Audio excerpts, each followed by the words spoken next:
So hello, and thank you for joining this session of the McGill Executive Institute's Level Up webinar series. My name is Eric Sain, Director of the Institute, and it's a pleasure to welcome you from really around Canada. I see from Victoria to the Maritimes and around the world. Bonjour Martine à Paris, and people from within and without outside Canada. So thank you for joining. This session is going to last 1 hour, and we'll have time to answer your questions throughout.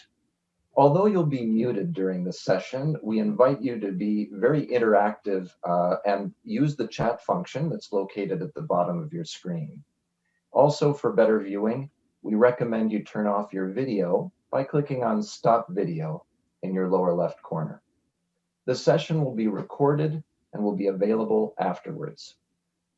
So we're very proud to welcome your webinar leaders for today, Miriam and Tamara Carver, the dynamic duo. They're faculty members of the McGill Executive Institute and specialists in such areas as virtual teams, leadership, conflict resolution, and education technology. They're joined by Pamela Sorrenti, who is a learning advisor and is a director of our public programs here at the Executive Institute. She'll be your moderator, and so with that, let's get started.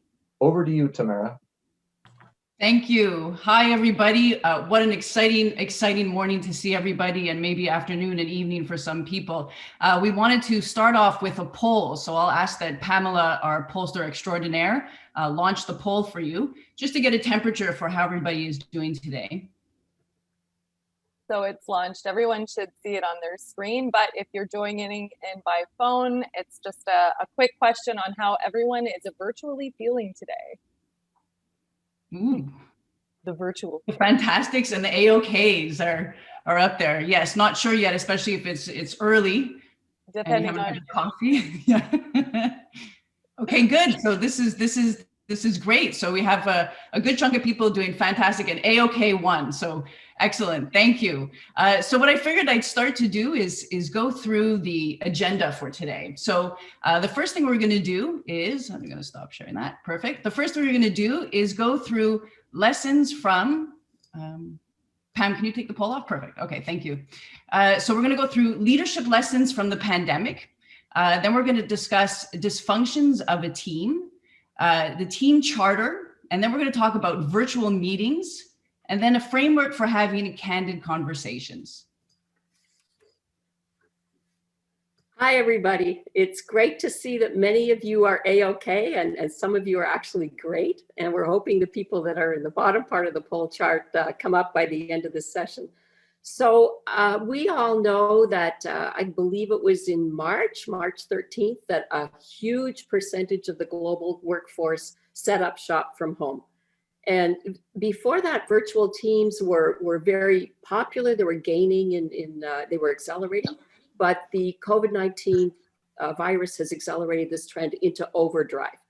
A recent University of Chicago poll showed that over 50% of people in the United States are working from home, and I suspect it's about the same here. One of the things that is really critical to virtual teams, one of the main communication mechanisms are meetings. Okay, so we'll be discussing that later on. And with the transformation to virtual teams, which literally happened overnight, there are many positives, but there are also many challenges. So let's take a look at some leadership lessons. And we'd like to ask you what some of those lessons might be that you have learned from working virtually. So in the chat, if you could just put it to the chat. Oh, okay, I'll go over these then. So first of all, prior to the pandemic, there was a huge need for learning. Technology was accelerating. People were learning very fast. There were so many things happening, but the need for constant learning has never been greater than it is now. And I think all of you can sort of think back to where you were pre-pandemic and where you are right now and how much you've learned.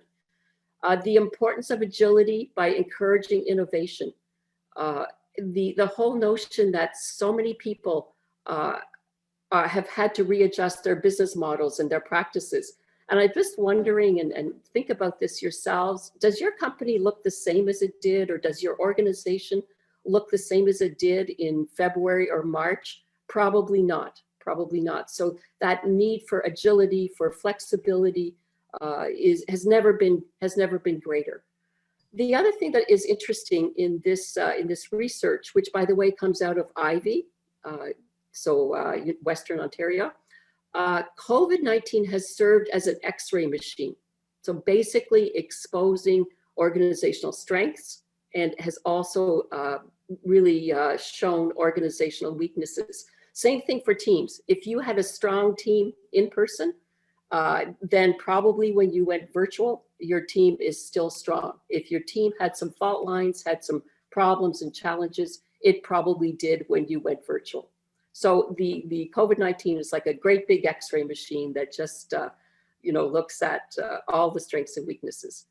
Another lesson from the pandemic is that need to over-communicate. Okay, and if you thought you were communicating enough, just accelerate it by probably a third. If you thought you weren't communicating at all, then multiply it by a much larger factor. The other thing that the pandemic has done is it has solidified the importance of health and welfare, and wellness and welfare. We know that as people went home, that they had so many things to deal with. They had to deal with taking care of their children who were also sent home at that time, taking care of parents, taking care of relatives, as well as worrying about their own health. So that has really been catapulted to the top. And we think of Maslow and his hierarchy of needs, and health and wellness and health and safety are at the bottom of the pyramid. So those needs came up front and center. Another great learning is that employees can be trusted far more than management might have imagined. So prior to the pandemic, a lot of my clients were talking about, could they have people working more remotely? Would it be a positive thing? Would they be able to trust their employees? And I think we've seen in abundance how employees have rallied and how they can be trusted and how productive they are. Another thing that this has raised is that whole notion of travel versus face-to-face meetings. And I think we realized that with the technology that we're going to be talking about later on, that we can work very productively and effectively without necessarily having to travel. Now, again, someday when we're on the other side of this, it's going to be important to get the mix right between face-to-face and between virtual. I think this next point is really important, and it's kudos to all of you. We have achieved in months what would have taken years to accomplish, literally years. The digital transformation is unprecedented, it's unheard of, it's incredible. The next point is the need for human skills. Okay, and I think as much as we need to be concerned with the health and safety and wellness of our people, we also need to be concerned with the human skills, because we need to help our people navigate through these personal challenges. So technology is incredibly important, but human skills are also incredibly important. The importance of human connections. All of a sudden people moved from an office setting to being at home, which is great. You're with your family and you're with your pets and so on and so forth, but you're not with your colleagues and your teammates. So needing to have those human connections with your team. The other thing that I think this has brought up is a new coalition of conscience, where people are kind of looking at social responsibility and taking care of each other and doing good in the world, which leads into the importance of character and authenticity. And again, for virtual teams and team leaders and team members to be able to be authentic in their communication has never been more important than at this point, where people are feeling sometimes fragile, are feeling sometimes that they don't know what's going to happen next, because honestly, we don't. So those are some of the lessons. And Tamara, did you notice any others that I missed? I saw some great ones coming up. Yeah, there were some excellent ones, and what we're seeing here in the chat is amazing. And some of the points that Laura was saying and Jennifer also backed up was connecting with team members and how important that is. We don't have that water cooler or by the hallway connection. So finding ways to do that. And I think we'll bring this up a little bit later, but I noticed a comment by Feroz about in some ways we're more productive. And so we'll talk about that as well. Yeah, excellent. Thank you so much for your comments. Great. Awesome. Okay, so what we wanted to do in this webinar is we wanted to share with you some very practical tools, and we wanted to share a very practical framework that many of you may know about. So this is from Patrick Lencioni's work, and he's written a number of books on dysfunctions of teams. We will send these to you as resources. He also has a website, podcasts, and so on. So let's go on and take a look at what those dysfunctions are, and then how we can get beyond those virtually. So it's a pyramid, starts at the bottom. So the first dysfunction of a team is people not trusting each other. And if people don't trust each other, then people are afraid to raise healthy conflict. If they don't raise healthy conflict, there's a lack of commitment because they haven't been able to express their opinions, which leads to a lack of accountability. And the team really hasn't built, so an inattention to team results. So these dysfunctions go a long way to explaining why some teams just flounder and other teams who figured these things out flourish. So let's take a look at them in a little more detail. So members of great teams actually trust one another, and they are comfortable being vulnerable with one another. And I think that's a key word in this time. We've made it through the first wave, but we're in the second wave, and we're still in a state where we really don't know where this is going. We have hope, and we're hoping for the best.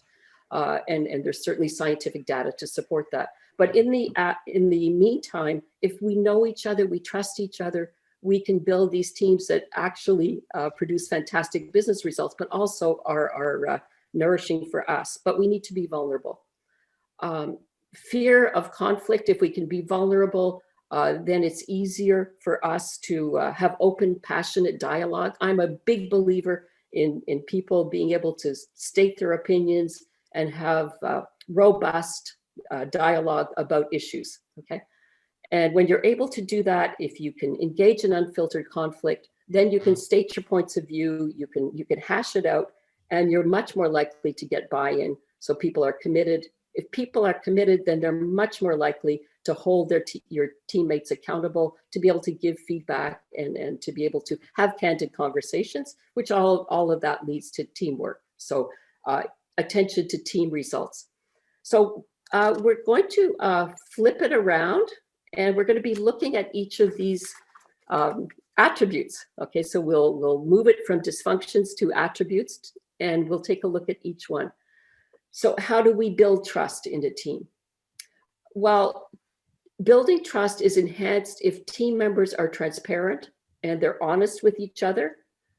They form, by doing that, they form the foundation of effective teamwork.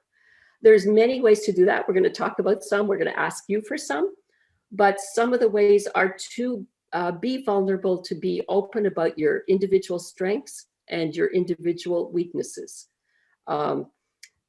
Having those discussions, and in some of the teams that I've been working with, those teams have actually had meetings where they've sat down and said, okay, I'm really good at this. I'm very good at the people part. I'm extremely good at giving candid feedback, but I'm not very good technically right now. So I'm going to need some help there. So identifying the strengths and weaknesses. Another way to build trust is to spend time together, hang out together in virtual face-to-face meetings and working sessions. A third way to begin to build trust is to build a team charter together. We're going to talk about this in a few minutes. Super important thing to do as you're building your teamwork. So in chat, could you just maybe share some of your ideas? What have you guys done to build trust remotely? What are some of your best practices that you've done? And while you're putting that in the chat, it reminds me of something that I recently went through, and I know that many of you are doing the same thing, where it's back-to-back Zoom meetings or Teams meetings, And you often get to the point, right? So you meet somebody in a meeting, you have a purpose, and you have to get to the point for that meeting. Well, I was in a meeting recently and I didn't know two of the people, and I was having a very hard time communicating with them and connecting with them. I had never met them before. And so what I did was I basically 10 minutes into the meeting, I said, you know what? I just want to take a second and just tell me a little bit about yourself. So, how did you get into this position? What is it that you enjoy about it? And then we just had a conversation, a human conversation. It lasted maybe 2 minutes. And then we went back to the meeting. So it just built this trust and this connection so that then we could get through with the objectives of the meeting. Great. I love what's coming up in chat. Yeah. So virtual check-ins, phone calls, social get-togethers, lunches, regular team meetings. Pam, did you want to add some? Yeah, there was a team game night and I thought that was so cute. That's amazing. How fun is that? Yeah, cool. Someone said switching off the camera, and I think that, lends itself to understanding what other people's needs are, which is a way of building trust, right? Yeah, these are awesome. Weekly coffee breaks together. Yeah, virtual dance. Virtual dance. Team lunch and play, love it. 30-minute social chat. Oh, these are awesome. These are awesome. Yeah. Sharing good news stories. I like that. We need more good news. Yeah. So again, you see that it's all about communication, right? It's all about communicating. Ugly sweaters for Christmas. Perfect. Did anyone dress up for Halloween for their virtual calls? Yeah. Yeah.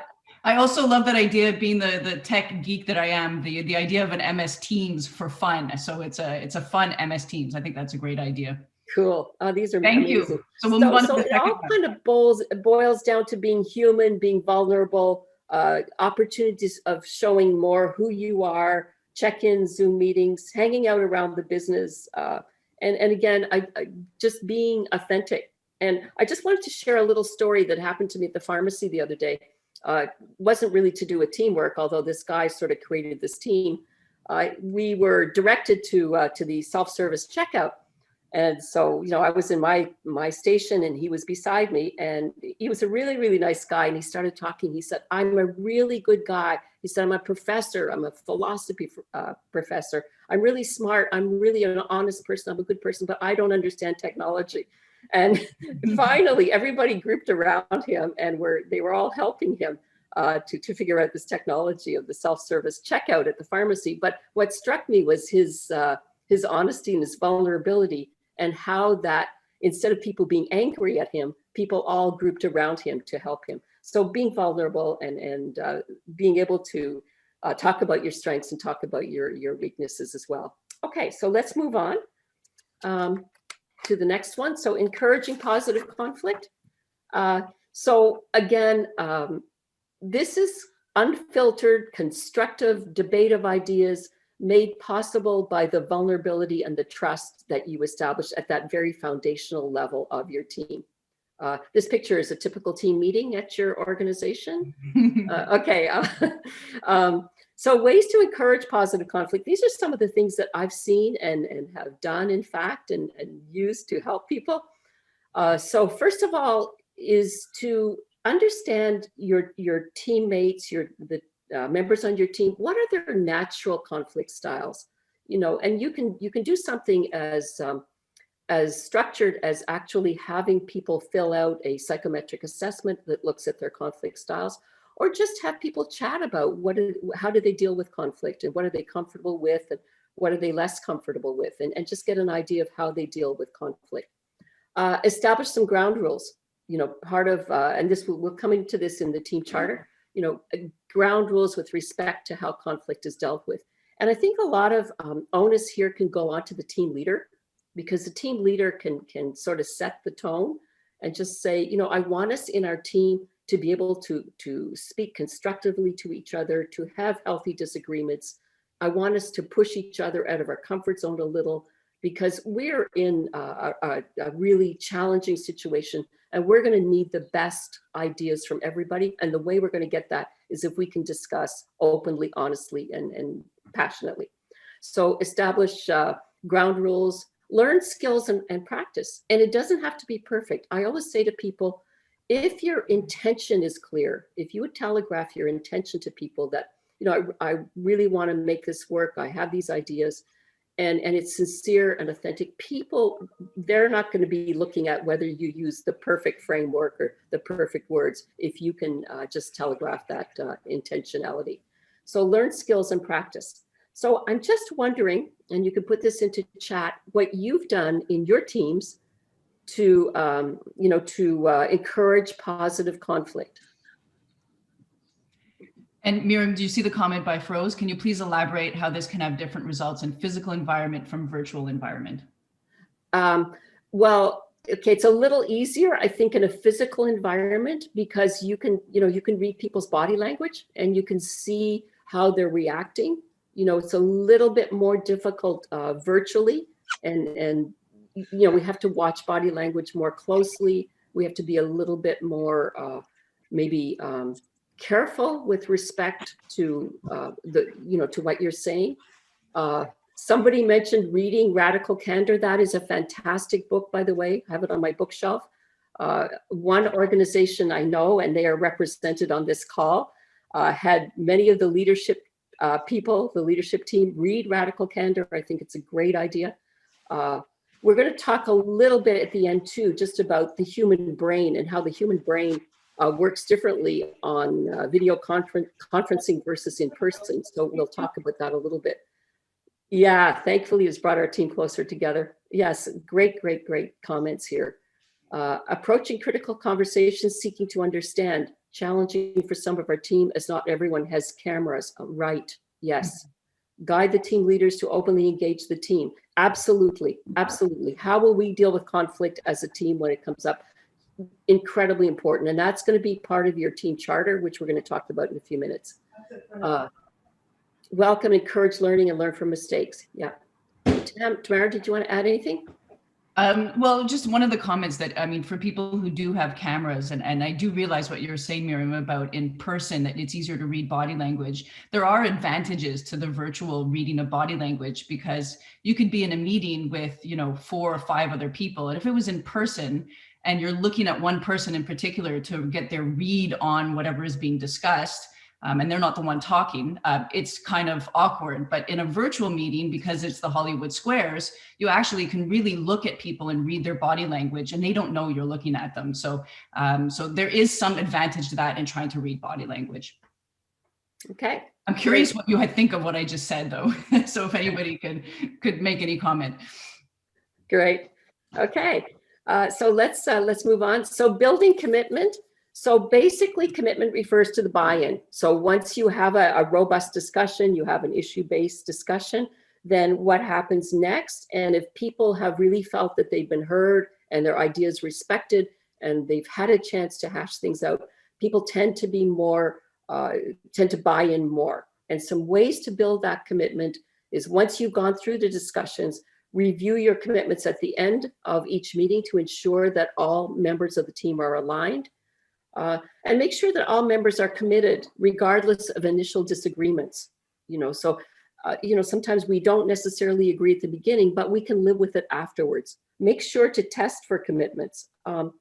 And some ways to do that are just to go around the virtual room and check and make sure everybody is committed. You can also use technology. You can use a poll and just on a scale of 1 to 5, put like 5 being I am really, really committed, and 1 being I'm not committed at all, 3 you're so in the middle. And if you see that that people are 3, like they're neutral committed, then you could go to that person and say, I noticed that you're not completely committed. Can you tell me what's happening? So you can, instead of just saying are you committed or not committed, you could put it on a scale, and that way you can kind of flesh out the people that may not be committed and may need to say something else. So there's different ways to test for commitment. You could just even use the fist is I'm not committed at all. The 5 fingers, I'm totally committed, and any variation in between. Okay, just to test for commitment. And then if we move on to the next one, which is building accountability. Accountability tends to be built when there's a clear plan of action people have had discussions, they know who's doing what, everything is clear, then people tend to be accountable. And building accountability and holding other people accountable is also important. I've had many conversations about this, because essentially what this means is giving people feedback. If someone isn't being accountable and they haven't done what they said they were going to do, is to have a conversation with them, have a candid conversation, and then try to see if you can help them to get done what they were supposed to be doing. So having those conversations would be part of building accountability. Patrick Lencioni, I listened to a podcast he did recently, and he talked about the notion of gracious accountability, because we are in a tough time, and we don't always know what's going on with our teams. We don't know what their issues are, what kind of challenges they're facing on the home front. So sometimes cutting people a little bit of slack, having those conversations, but offering help and cutting them some slack. Okay, we'll put that into the resources, the podcast. Yeah, I found it last night. I'll send it in resources. So building accountability, then all of that leads to the final result of this pyramid, which is team results. Okay, and the final goal of teams is to achieve results and success. And this potential is unlocked when the teams are engaged in the 4 previous behaviors. So keeping the team focused on tangible group goals, celebrating, like some of you talked about, when your team does achieve results, celebrating, making sure everybody's on the same page, and rewarding people. So those are some of the things that are important. Can you give some reflection on self-accountability as well? Wow, that's a big question. Self-accountability. Can you just, whoever put that in chat, can you just put another sentence to clarify that a bit? Or Pam, I mean, in COVID, we are slow. Okay, so maybe it's the same thing, right? It's also giving ourselves some permission, to not always be at the top of our game. We can't be. There are just too many things happening. And the pandemic hangs over us, and we give other people some, we give them some understanding, and we give them some compassion. So maybe it's giving ourselves some compassion as well. Okay. And I think, Miriam, that also leads to what you were talking about earlier with the building trust, and that's being open and transparent about what you're going through and some of the difficulties with your team. I think that's way to talk about the self-accountability. Yes, and some of the things that people are saying in chat are really, really good. Just to have a more realistic view of what you can do, because this is a challenging situation. Okay, so I created a leadership self-reflection check. Oh, what a great idea. A leadership self-reflection checklist for myself. Wonderful idea. Another thing is journaling, keeping a journal of this time, and just looking at how you're doing. So I think these are all great, but the notion that Tamara just underlined is that whole notion that we can be vulnerable. It's important to be vulnerable, and also, but to constantly assess how we're doing and assess how our team is doing. Okay. So we want to talk now about best practices for virtual teams. And in the chat, could some of you put what do you think are the benefits of virtual teams? Because some of you mentioned in the chat that you are more productive. So what are some of the benefits of virtual teams that you have seen? More relaxed. Also, employees are happier. Authenticity, less drama, more available, more engaging, quicker, constant engagement, efficient, focus, less chit chat, great brainstorming, focus, not as lonely. Wow, time efficiency, less commuting. Yeah, you're commuting from one room to the other. More equality. Yes, don't sweat the small stuff. So true. Yeah, improved communication. These are great. Home setting brings us, I missed that, clear objectives for meetings. I'm going to ask you, Tamara, if you noticed any. I didn't. Well, I was just thinking about the home setting, right? It brings challenges, which we'll talk about after. But at the same time, in between meetings, it's just you can go and get a tea or a coffee, and you're in the comfort of your home. So, looking at the positive side of this, absolutely. Yeah, yeah, super. Okay. Some feel they work more than ever before. Okay, great, perfect. So now in the chat, could you put what some of the challenges are? What are some of the challenges of virtual teams? Isolation, work never stops, focus, yeah. No breaks. Yeah.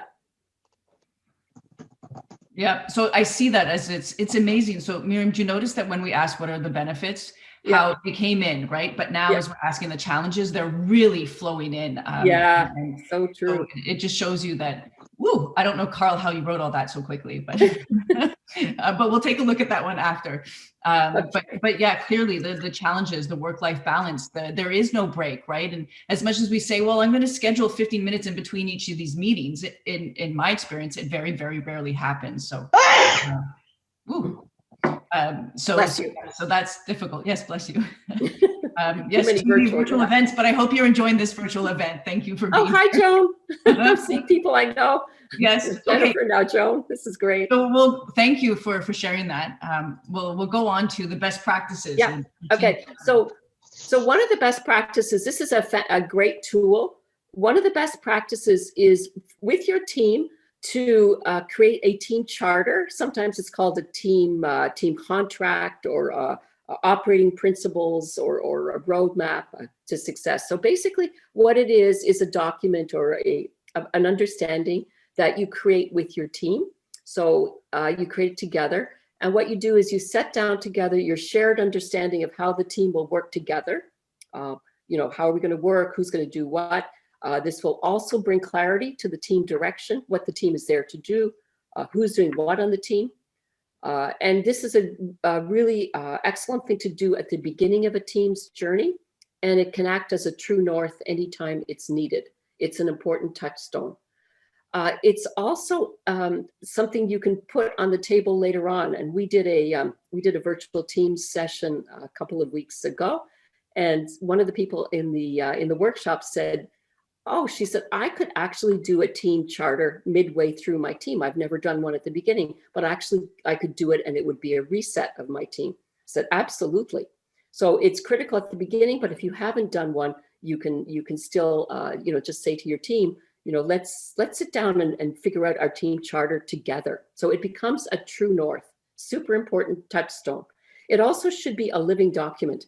It should be something that you refer to frequently, not something you just put on the wall or on the virtual wall. So review it as you need to. So let's go through, thank you, Tamara. Let's go through what you put in the team charter. We will send you this slide as a resource too. So here's some things you can put in. Why does our team exist? What is our purpose? What are we here to do? And this can flow from your organizational mission, but it's specific to your team. How does your team fit into the organizational structure, and what are you there to do? Who's going to do what? What is each person's role and responsibility? What are our core values as a team? And it could be entrepreneurship, it could be proactivity, it could be having fun, it could be collaboration, whatever the core values of your team are. Then it's kind of an assessment. What skills and knowledge do we all bring? What else do we need in the team, or what do we need to develop? Sometimes you can't go get that person, but you can develop people in your team, which is in a way even better. What do we do to build and maintain trust? How will we resolve conflict? So you have a discussion about how you're going to resolve conflict when you're not in conflict. How do we hold team members accountable for their commitment? How do we make decisions? Going through the whole decision making. How are we going to communicate? What mechanisms will we use? Email, text, chat, virtual meetings. What technologies? How will we manage files, projects? And Tamara's going to talk about technology in a few minutes. What ground rules will we have for our meetings? What roles do people take? Are the facilitator, note taker, timekeeper? Do you revolve those roles? Those are some of the things that you could put into a team charter. Tamara, did I miss anything? Sorry, I was responding to some of the chats. Yeah. So yeah, I think this is great, and this brings up what you were saying earlier in the challenges. Many of you were talking about that balance between work and life, that it's all blurred, so this could come up in the team charter, that there is that transparency as a value, and how do you communicate that, and when are those check-ins in terms of having difficulty with the work-life balance, or how you can work as a team together to help each other with that work-life balance and the blurred lines. Yeah. There was a question about this level of depth might be hard at the beginning. So you might, these are just some possible questions. You might take 2 or 3 or 4 of these that you think are really important, and just focus on those, because you don't want it to be too overwhelming or too onerous. But I can tell you that it's very important to have some types of discussions about how you're going to deal with the human issues and how you're going to communicate and deal with the technology issues. So you can simplify it, just pare it down, or keep it as comprehensive as this one. So just giving you some guidelines. Yeah. Okay. So I think so I'm going to jump in too, that Yes. One of the things, and you basically just said it, but you've emphasized it in the past even more, that it doesn't need to be all of these questions, that it could be one simple thing, and that's the beginning of the team charter. So I think it's important. It doesn't need to be all of these questions. Okay. Yeah, perfect. Annie is asking if for teams that come together for short projects, does this need to be done every single time, and how can you make this more efficient if it does? I think so. But you can really pare it down. It just could be, how are we going to communicate? What technology tools are we going to use? What are we going to do to make sure that we are being open and upfront, and that we're having good discussions and robust discussions? So just pick 2 or 3 of those, the key ones, and just have that discussion. So I would also just add that this is, I mean, one of my values, and anybody who knows me, is that we have fun doing whatever we're doing, trying to find the fun even in difficult situations or conversations. So this should be something that is a team building or fun thing to do. And it doesn't need to be onerous. It doesn't need to be a long thing, but it just does build a little bit of that foundation and helps with that first point that we discussed earlier, which was the building trust. Yeah. There was a question wondering about strategy. Is the team charter the same as strategy? No, the team charter is more the how you're going to be working together, whereas the strategy is kind of what you're going to be doing. So it's really all about your operating procedures as a team. Hope that clarifies. Great. So I'm curious though, can you put the poll, Pamela? You'll see the poll that will come up, but it's basically asking who has a team charter?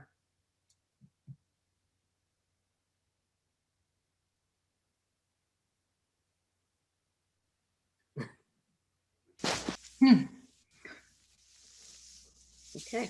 So we're more than 60% have voted, but you can see that at this point, more than half have said no, that they haven't.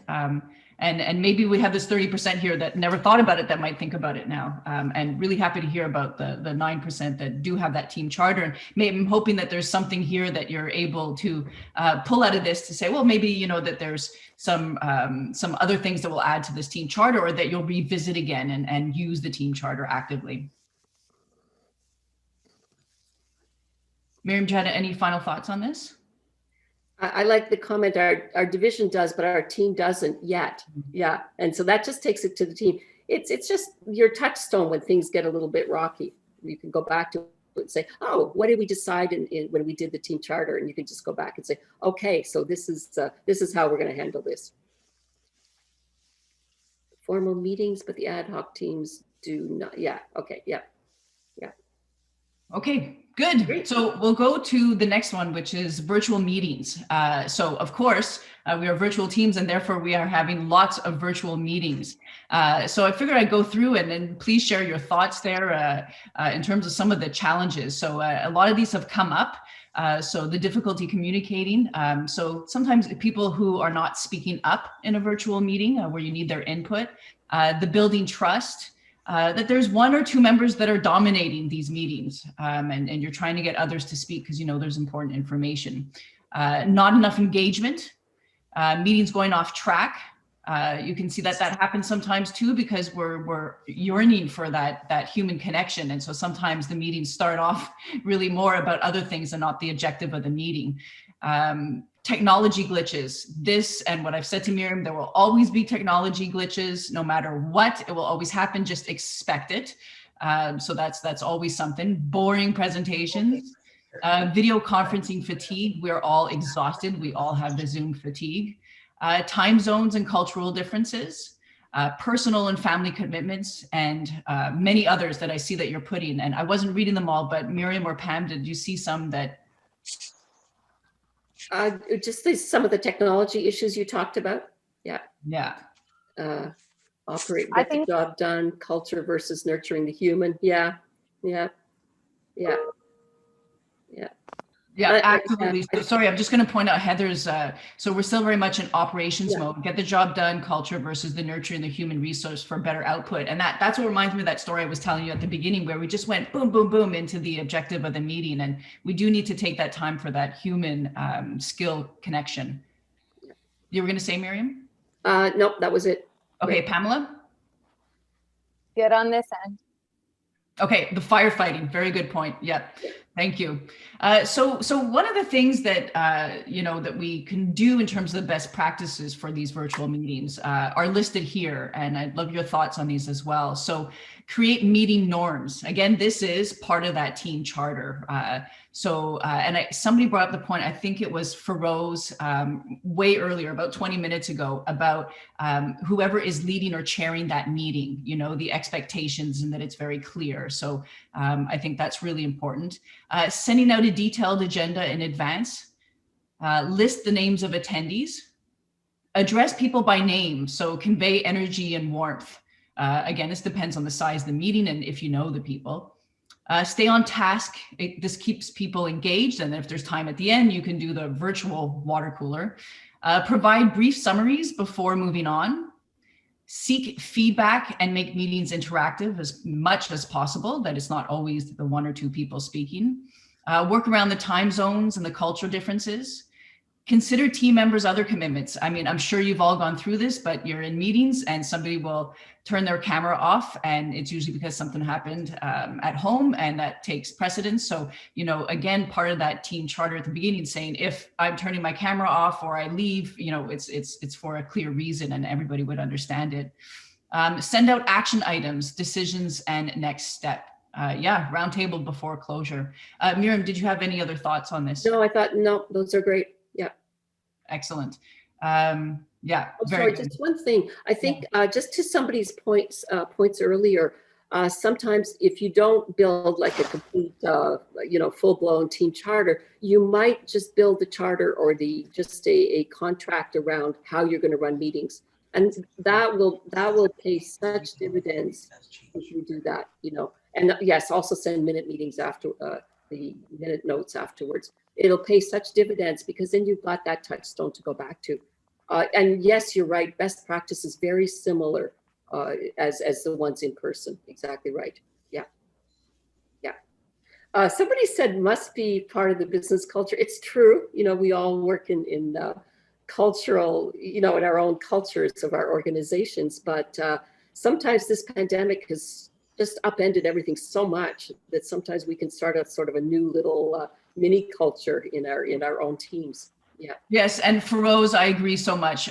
Miss those handshakes at the end, pat on the back, all that. Yes, I 100% agree. And maximal length for virtual meetings. Well, I mean, I think that depends on the topic, the objectives of that meeting, and you know, there could be breaks in that meeting, right? It doesn't need to be a 2-hour meeting. There could be breaks in between, and it's sort of chunked in terms of the objective of the first part, the objective of the second part. So there's lots of ideas there. Thank you very much. I'm going to go to the technology. So with the technology, you know, I'm sure you're all using all sorts of different technologies, and it would be great if you could put them in the chat, the different technologies that you're using for meetings. and collaboration. And I know right away that some of them that are going to come up are Microsoft Teams. Yep, exactly. Zoom. And so what's important to understand is that there's clearly a difference, right? Zoom is a video conferencing technology, Microsoft Teams as well, but Microsoft Teams is also a fantastic collaborative tool, like many others, like a whole bunch that are coming up here. So if you're using a technology that is not only for video conferencing, but for collaboration for virtual teams, it's really important that you take the time at the beginning to build the foundation. So if you're building a new team in Microsoft Teams, as an example, take the time, get everybody's input in terms of how is the best way to build this team. You know, you have the different channels, you have the different tabs, and meet with everybody so that you really figure out the best way to efficiently work together. And now I wrote comfort because we all have different comfort levels with technology, and there's a whole field of research that I'm interested in on that topic. So in understanding that everybody has a different comfort level, so to take the time to, ensure that everybody agrees with this foundation that was built, and that then there's clear instructions and training. Those really go together. So this is how we're using it. This channel will be for this. We'll put the files here. And then making sure that those people who maybe are not so comfortable with it have the training. So by the end of it, you could say, okay, we have a team here that is comfortable with using it, and this is the way we're going to use it. And it becomes, just like we were talking about earlier, part of the team charter. And then the psychological safety. So there's a whole field of practice here in psychological safety with technology that is really, really, really interesting. So just to make sure that that is discussed in terms of feeling safe to share, to discuss in these virtual collaborative technology tools. And then clear expectations. So this is something that I've learned through the years, is that you might have a team where, let's say it's about 10 people on this team. 2 people or 4 people really might be the core users who are using that technology to the max. And then there might be a few people who just come in and they can see some of the posts and what's happening, but clear expectations that some people don't need to use it in its fullest. And this is something I've experienced where people get a little bit overwhelmed by the idea of using a collaborative tool like Microsoft Teams. So just making sure that there's clear expectations in how it will be used and how often people have to check in and how notifications are used. So I have not been reading all the comments because I'm good at multitasking, but it would be hard to do at the same time. So Miriam or Pamela, any? So some of the things that I saw, some great ideas. Lisa talked about virtual playbooks. Somebody else talked about sending out manuals and videos to people with respect to the technology so that they could get comfortable with it. Karen talked about having a virtual steering committee, again, to help. So those were some of the ideas that came out, which are great. And then somebody else has a fantastic question that I think we can address in the next part. And this is Laura was talking about someone who refuses to turn on their camera. Okay. And I just want to make a point about Angela, that you need to consider accessibility as well. So what are the barriers for members of your team who have different abilities? And again, this is something you bring up in discussing the team charter. So yes, so the camera, so we'll go through this now. Yeah. Okay. Yeah. And Tamara, I'd like to get your opinion on that as well, since you worked with literally hundreds of people, thousands of people virtually. But so maybe Laura could use this tool or maybe not, because she might decide that this would be optional. So we're going to move now into candid conversations. So how do you have candid conversations? We'd like to share with you a simple framework that can be used in person, but can also be used virtually, okay? Because teams need to be able to confront issues and deal with differences as much virtually as in person. Just because you're virtual doesn't mean you don't have those issues to deal with. They're a normal part of life. And the purpose of these conversations is to build relationships and problem solve together, okay? So let's look at what the framework is. And Tamara, I'm gonna ask you, I taught Tamara this framework many years ago, and she's been using it quite effectively, very effectively ever since. So I'd like you to tell us why it's so important and why it's so simple. And just before you do that though, basically there are 3 steps. The first step in this framework is when you're in a difference with somebody or a conflict with somebody, that everybody tells their story, how they see it. You get it all on the table and you focus on the future. And here's a great sentence. You sit down with the person and say, Laura, I'd like to figure out a way to work this out together. What do you think? And most reasonable people will say, no problem.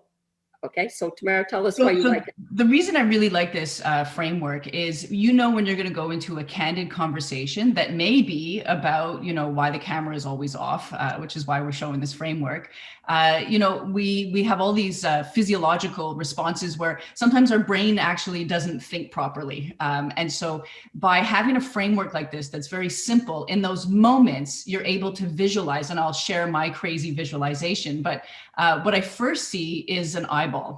So everybody tells it like they see it. So I see an eyeball. So I have to say, okay, everybody tells it like they see it. Okay, so that eye. Then I see a table. So get everything on the table. So that's making sure you have those conversations, the back and forth conversation to get everything on the table. And then that eyeball on the table is on a road. And the road is the focusing on the future. So it seems crazy, but it's unbelievable in those moments that you're feeling that stress about having that candid conversation. When you picture those three things, it's like, okay, I'm going to go through the eye. Everybody tells it like they see it, get everything on the table, and then focus on the future. So that's so Miriam will go through it very quickly. Yeah. Okay. Okay. So the first step is everybody tells it like they see it. So you sit down with the person, or you sit down with them virtually, and you say, okay, here's where I'm coming from. Here's how I see it. So Laura, I want to talk to you about what happened in the virtual meeting the other day. Here's how I see it. And then you throw the ball to them. Where are you coming from? How do you see it? Now, I have worked in the field of conflict resolution for over 20 years. And I can tell you, people very often in the heat of the moment forget to ask the other person their perspective. Okay. And for us, is talking about, should we not avoid using I? We should use I messages. Yeah, this is how I see it. This is my perspective. What is your perspective? Here's where I'm coming from. Where are you coming from? When you get into the back and forth, getting it on the table that Tamara referred to, just trying to get out the issues. Is there something else I'm doing? Is there something else happening? What other concerns do you have? Paraphrasing, summarizing back. So your concern is, I understand that you see it this way, and just having that back and forth conversation. Very often in that second stage, a lot of the misunderstanding or miscommunication just disappears, because we were probably seeing things from our own assumptions and our own perspectives. Okay. And then you focus on the future. So how can we fix this? How can we resolve this? How can we work together and get things done? How can we let go and move forward? How do we handle things if we don't agree? Okay, so those are the three steps. Get it on the table, all the different parties, and then figure out how you can fix it. I think to be really good at this, you need to be insanely curious. You need to be very, very curious and not think you know what the other person is thinking. So listen and learn. Here's what I'm thinking, feeling. What are you thinking, feeling? How do we fix it? Okay, so I think a really important point here too is the power of silence, especially on that second one on the table, where you're trying to get everything out on the table, is really allowing silence there. People will, and Miriam taught me this years ago, but people will fill the silence. So it's a powerful thing. Yeah. Okay, so now this is just a very simple tool, and we've given it to you in like a three-minute burst. But it really does work, and the reason it works is because you see the next stage. So when you're in the thick of the discussion, you don't always think clearly. So this gives you the next stage. Claude, listening is always more difficult than talking. So true, so true. Especially if you tend to be more extroverted than introverted, and we can get into all of that. It tends to be more difficult. So here's some things to think about. What are your goals in having this conversation? So preparation is key. What do you think their reaction is going to be, and how will you handle that reaction? What do you know about the other person? What do you know about yourself in these situations? This next one, are you mentally, physically, and emotionally in good shape? Okay, are you tired and in a bad mood and haven't had your second coffee? What do you think their perspective might be? What are their goals and concerns? How can you show empathy, and how can you stay open and curious? And yes, Miriam, my namesake, my twin, breathing is key. Absolutely. Okay. You got to get the oxygen to the brain because That's right. what's happening. That's right. Yeah. That's right. Okay. So speaking of getting oxygen to the brain, I just threw this in there. This comes from a video, and we'll send this to you also in resources. It's a video talking about the difficulty of remote conflict, the difficulty of dealing with things remotely. And I have, okay, so it's normal because we don't have those same touch points. We can't sort of look at somebody in the lunchroom and sort of gauge, are they feeling friendly towards me or not? So we can't do that. We don't have those touchstones. So our brain starts swirling. So let's say you get an email and you're not sure whether that email is friendly or not. Our primal brain kicks in, okay? It's our lizard brain. And our primal brain is always looking for a threat and danger. So we go, oh, you know, I think that email is kind of aggressive, or I think that that's a rude email, you know. And then we start to tell a story. Then from our primal brain, we switch into our rational brain, and we make up a story about what our primal brain told us, okay? And we go, yes, I think that person does have it in for me, and I don't deserve to be treated like that, and you know, they sent that email on purpose. So we get into this spin, okay? So, and it's much easier to do that virtually than it is in person because we don't have those ways to gauge whether that person really is upset at us or angry at us, okay? So, what we need to do at that point is sort of understand that our primal brain is there to protect us, but sometimes it overprotects us. So we have to just take a step back and then sort of say to yourself, I wonder what that person really meant. And the great thing about virtual is we're not face to face with the person. So we can take a step back. If we got an email, then we can just take a step back from that. So we're all under stress. We're all working in a pandemic. And so we kind of need to take a step back and think about what that person might really be saying, and then calm down, breathe like somebody said, and then have that difficult conversation. So that's our primal brain, rational brain. Okay. Thank you. So the final thing is that check yourself, or what I say, check yourself before you wreck yourself. So make sure that when you're going to have these, and I love what somebody said, necessary conversations or candid conversations, make sure you're in a positive frame of mind, make sure you're in good physical shape, rested, blood sugar, thinking about the brain response that Miriam was just talking about. Listen deeply, demonstrate empathy, ask good questions, be curious, manage your emotions, work with others to build a solution. And if you do wreck yourself, accept it, acknowledge it, and apologize.